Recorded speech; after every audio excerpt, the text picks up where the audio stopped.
ओम नमो भगवते वासुदेवाय। आठवां अध्याय। गर्भ में परीक्षित की रक्षा, कुंती के द्वारा भगवान की स्तुति और युधिष्ठिर का शोक। सूत जी कहते हैं, इसके बाद पांडव श्री कृष्ण के साथ जलांजलि के इच्छुक मरे हुए स्वजनों का तर्पण करने के लिए स्त्रियों को आगे करके गंगा तट पर गए। वहां उन सब ने मृत बंधुओं को जलदान दिया और उनके गुणों का स्मरण करके बहुत विलाप किया। तदनंतर भगवान के चरण कमलों की धूलि से पवित्र गंगा जल में पुनः स्नान किया। वहां अपने भाइयों के साथ कुरुपति, महाराज युधिष्ठिर, धृतराष्ट्र, पुत्र शोक से व्याकुल गांधारी, कुंती और द्रौपदी सब बैठकर मरे हुए स्वजनों के लिए शोक करने लगे। भगवान श्री कृष्ण ने धौम्यादि मुनियों के साथ उनको सांत्वना दी और समझाया कि संसार के सभी प्राणी काल के अधीन हैं, मौत से किसी को कोई बचा नहीं सकता। इस प्रकार भगवान श्री कृष्ण ने अजात शत्रु महाराज युधिष्ठिर को उनका वह राज्य जो धूर्तों ने छल से छीन लिया था वापस दिलाया तथा द्रौपदी के केशों को स्पर्श करने से जिनकी आयु क्षीण हो गई थी उन दुष्ट राजाओं का वध कराया। साथ ही युधिष्ठिर के द्वारा उत्तम सामग्रियों से तथा पुरोहितों से 3 अश्वमेध यज्ञ कराए। इस प्रकार युधिष्ठिर के पवित्र यश को 100 यज्ञ करने वाले इंद्र के यश की तरह सब और फैला दिया। इसके बाद भगवान श्री कृष्ण ने वहां से जाने का विचार किया। उन्होंने इसके लिए पांडवों से विदा ली और व्यास आदि ब्राह्मणों का सत्कार किया। उन लोगों ने भी भगवान का बड़ा ही सम्मान किया। तदनंतर सात्यकी और उद्धव के साथ द्वारका जाने के लिए वे रथ पर सवार हुए। उसी समय उन्होंने देखा कि उत्तरा भय से विवल होकर सामने से दौड़ी चली आ रही है। उत्तरा ने कहा, देवाधिदेव जगदीश्वर, आप महायोगी हैं, आप मेरी रक्षा कीजिए, रक्षा कीजिए। आपके अतिरिक्त इस लोक में मुझे अभय देने वाला और कोई नहीं है, क्योंकि यहाँ सभी परस्पर एक दूसरे की मृत्यु के निमित्त बन रहे हैं। प्रभु, आप सर्वशक्तिमान हैं। ये दहकते हुए लोहे के बाण मेरी ओर दौड़ा आ रहा है। स्वामिन, ये मुझे भले ही जला डाले, परंतु मेरे गर्भ को नष्ट न करे, ऐसी कृपा कीजिए। सूत जी कहते हैं, भक्त वत्सल भगवान श्री कृष्ण उसकी बात सुनते ही जान गए कि अश्वत्थामा ने पांडवों के वंश को निर्बीज करने के लिए ब्रह्मास्त्र का प्रयोग किया है। शौनक जी, उसी समय पांडवों ने भी देखा कि जलते हुए 5 बाण हमारी ओर आ रहे हैं, इसलिए उन्होंने भी अपने अपने अस्त्र उठा लिए।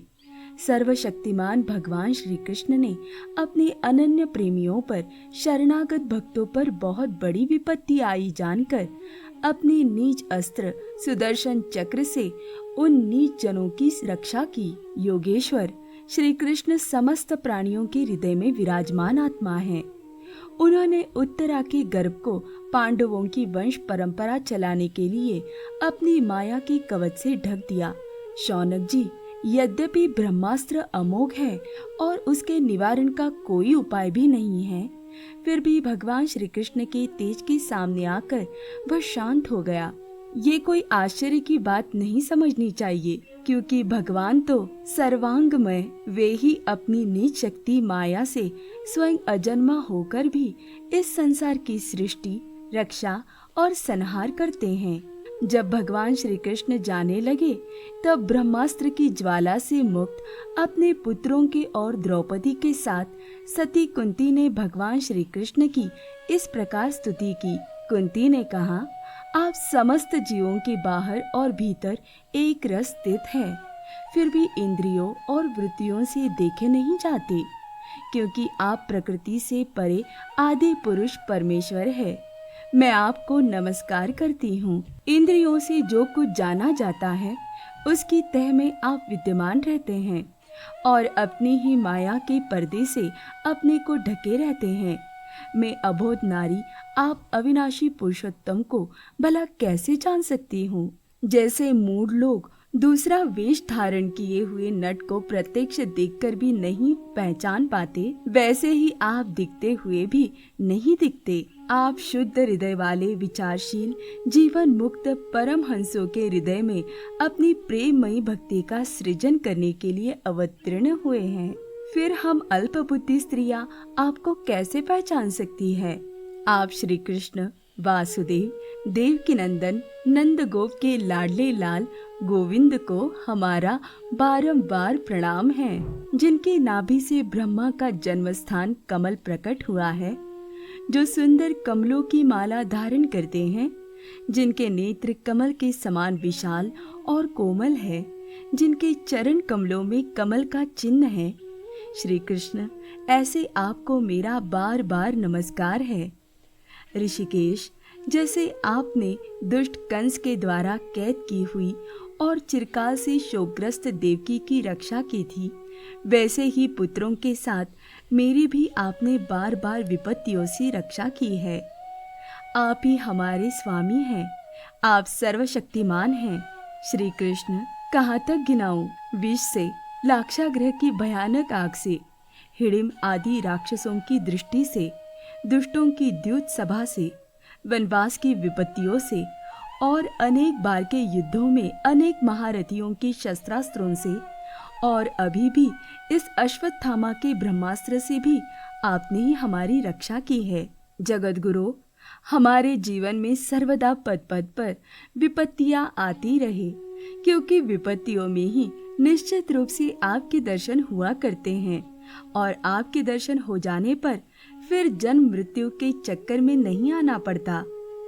ऊंचे कुल में जन्म, ऐश्वर्य, विद्या और संपत्ति के कारण जिसका घमंड बढ़ रहा है, वह मनुष्य तो आपका नाम भी नहीं ले सकता, क्योंकि आप तो उन लोगों को दर्शन देते हैं जो अकिंचन हैं। आप निर्धनों के परम धन हैं। माया का प्रपंच आपका स्पर्श भी नहीं कर सकता। आप अपने आप में ही विहार करने वाले परम शांत स्वरूप है। आप ही कैवल्य मोक्ष के अधिपति है। आपको मैं बार बार नमस्कार करती हूँ। मैं आपको अनादि अनंत सर्वव्यापक सबके नियंता काल रूप परमेश्वर समझती हूँ। संसार के समस्त पदार्थ और प्राणी आपस में टकराकर विषमता के कारण परस्पर विरोध हो रहे हैं, परंतु आप सब में समान रूप से विचर रहे हैं। भगवान, आप जब मनुष्यों की सी लीला करते हैं, तब आप क्या करना चाहते हैं, ये कोई नहीं जानता। आपका कभी कोई न प्रिय है और न अप्रिय। आपके संबंध में लोगों की बुद्धि ही विषम हुआ करती है। आप विश्व के आत्मा हैं, विश्व रूप है। न आप जन्म लेते हैं और न कर्म ही करते हैं, फिर भी पशु पक्षी, मनुष्य, ऋषि, जलचर आदि में आप जन्म लेते हैं और उन योनियों के अनुरूप दिव्य कर्म भी करते हैं। ये आपकी लीला ही तो है। जब बचपन में आपने दूध की मटकी फोड़कर यशोदा मैया को खिजा दिया था और उन्होंने आपको बांधने के लिए हाथ में रस्सी ली थी, तब आपकी आंखों में आंसू छलक आए थे। काजल कपोलों पर बह चला था, नेत्र चंचल हो रहे थे और भय की भावना से आपने अपने मुख को नीचे की ओर झुका लिया था। आपकी उस दशा का लीला छवि का ध्यान करके मैं मोहित हो जाती हूँ। भला जिससे भय भी भय मानता है, उसकी ये दशा।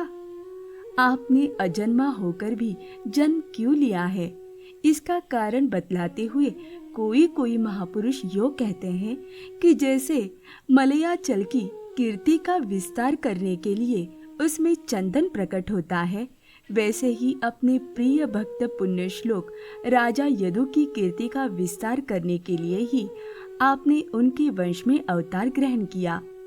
दूसरे लोग यो कहते हैं कि वसुदेव और देवकी ने पूर्व जन्म में सुतपा और पृश्री के रूप में आपसे यही वरदान प्राप्त किया था, इसीलिए आप अजन्मा होते हुए भी जगत के कल्याण और दैत्यों के नाश के लिए उनके पुत्र बने हैं।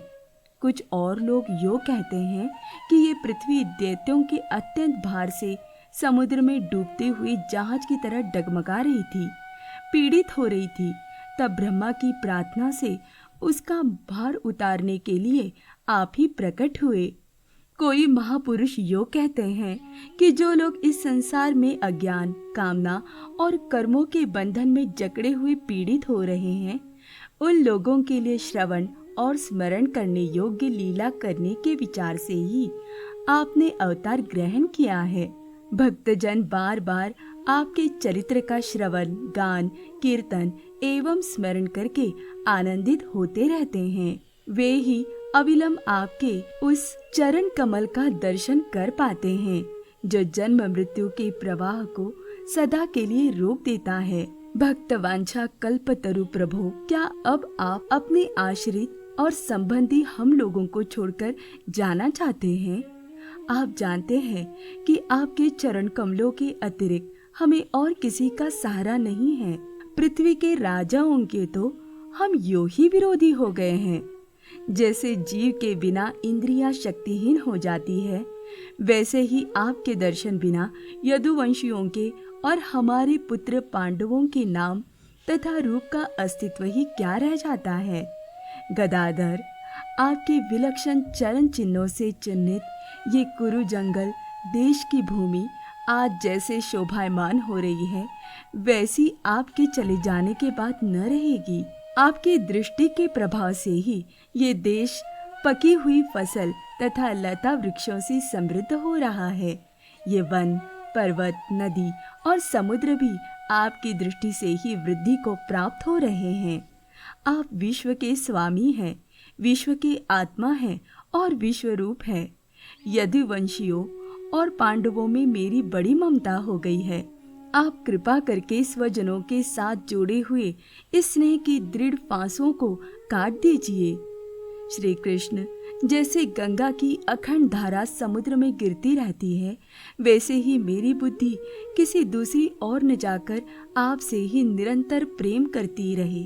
श्री कृष्ण, अर्जुन के प्यारे सखा, यदुवंश शिरोमणि, आप पृथ्वी के बाहर रूप राजवेशधारी दैत्यों को जलाने के लिए अग्नि स्वरूप है। आपकी शक्ति अनंत है। गोविंद, आपका ये अवतार गौ, ब्राह्मण, देवताओं का दुख मिटाने के लिए ही है।